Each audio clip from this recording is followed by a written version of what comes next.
দর্শক, আজকে এই যে বিকেলে বসে আছি সুন্দর একটা পরিবেশে, একটা বন্য পরিবেশে, এখানে বসে আছি একটা বিষয়ে কথা বলার জন্য।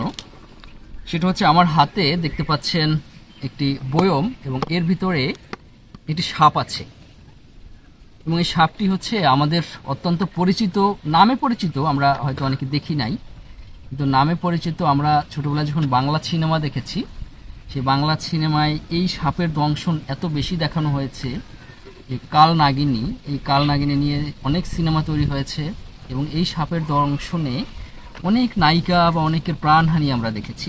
সেই কাল নাগিনী নিয়ে আজকে বসে আছি এবং এই কাল নাগিনী বা এরকম সাপ যারা উদ্ধার করে বা যিনি উদ্ধার করেন তাদের মধ্যে অন্যতম হচ্ছে আমাদের আলম ভাই। আলম ভাইয়ের কাছে আজকে আমি আসলে জানতে চাইব এই কাল নাগিনী সাপ সম্পর্কে। আলম ভাই সাপটি মূলত উদ্ধার করেছে। আলম ভাই কেমন আছেন? জি, ভালো আছি আলহামদুলিল্লাহ। আপনি কেমন আছেন? জি আলহামদুলিল্লাহ। আজকে আমাদের বিষয়বস্তু আমরা আগেই বলেছি, আমাদের মূল কথা বলার টপিক হচ্ছে কাল নাগিনী। কাল নাগিনী নিয়ে আসলে কাল নাগিনী আমরা কেমন একটাই না, কাল নাগিনী আমরা এটাকে বিশেষ একটা মানুষকেও আমরা অনেক সময় করি কাল নাগিনী এক্সপ্রেশন, বা বাংলা সিনেমার সেই কাল নাগিনী, বিষধর কাল নাগিনী। কিন্তু কাল নাগিনী সম্পর্কে আপনার জানা কি? আমরা যেটা জেনেছি আর আপনার যেটা জানা, এটা পার্থক্য আছে? আমি ছোটবেলায় যখন শুনেছি যে কালনাগিনীতে অনেক মানুষ মারা গেছে এবং অনেক সিনেমায় হচ্ছে কি যে দেখা গেছে, কিন্তু মূলত হচ্ছে কি যে কালনাগিনী যে এত সুন্দর একটি রঙিলা সাপ, এই সাপটি সম্পর্কে আমিও ছোটবেলায় অবগত ছিলাম না। এখন হচ্ছে কি যখন বাস্তবে আমরা দেখলাম, তখন হচ্ছে কি দেখলাম যে এই কালনাগিনী খুবই সুন্দর একটি সাপ। এই সাপের হচ্ছে কোনো বিষ নেই। এই সাপে সহজে হচ্ছে কি যে কামড়ও দেয় না কাউকে, এবং গাছে গাছে ডালে ডালে হচ্ছে কি যে চলাফেরা করে, ছোটখাটো পোকামাকড় খেয়ে এরা বেঁচে থাকে নর্মাল। কাল নাগিনী ডালে ডালে থাকে? হ্যাঁ, ডালে ডালে থাকে। কিন্তু মূলত হচ্ছে গিয়ে যে এই যে মানুষ কালনাগিনী বলতেই একটা আতঙ্ক, কিন্তু আসলে এই কালনাগিনী সাপটি আতঙ্কিত হওয়ার কিছু নাই।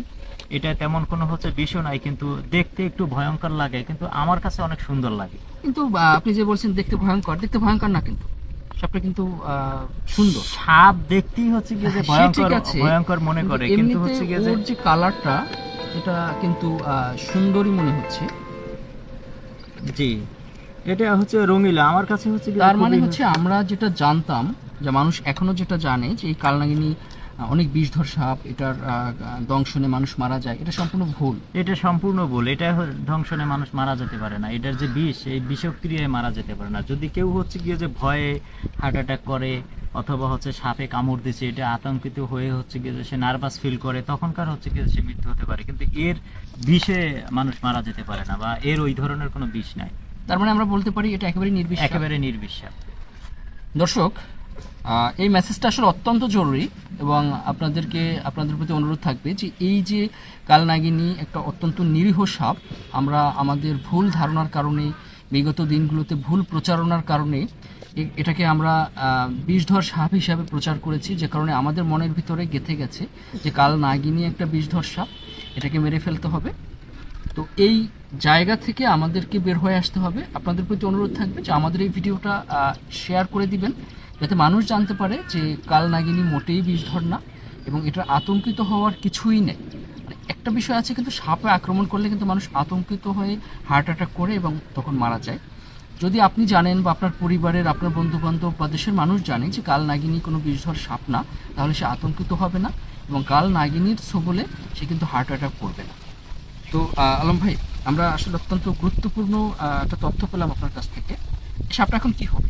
এই সাপটি এখন আমরা হচ্ছে গিয়ে যে সুন্দরবনে হচ্ছে ছেড়ে দিব, এবং নিরাপদেই ওখানে হচ্ছে গিয়ে থাকবে এবং বসবাস করবে। লোকালয়ে আমরা ছাড়তে পারি। এই সাপটি আসলে লোকালয়ের সাপ। যেখানে ওর বসবাস ছিল, বাসস্থান ছিল, ওখানে ছাড়া উত্তম ছিল, কিন্তু মানুষ ওই সব জায়গায় সাপ ছাড়তে দেখলেই এরা হচ্ছে গিয়ে যে ওরা হয়তো সাপটাকে মেরে ফেলার চেষ্টা করবে বা মেরে ফেলবে। যার কারণে সুন্দরবন আমাদের নিকটে, এরা সুন্দরবনেও থাকতে পারে। আমরা এই সাপটি সুন্দরবনে অবমুক্ত করি।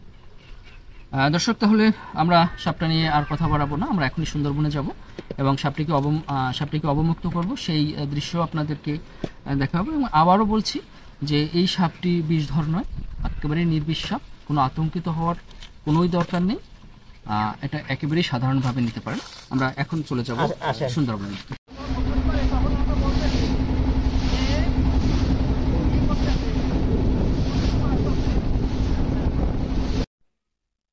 বন বিভাগের নৌযানে করে আমরা সাপটিকে নিয়ে সুন্দরবনে চলে এসেছি।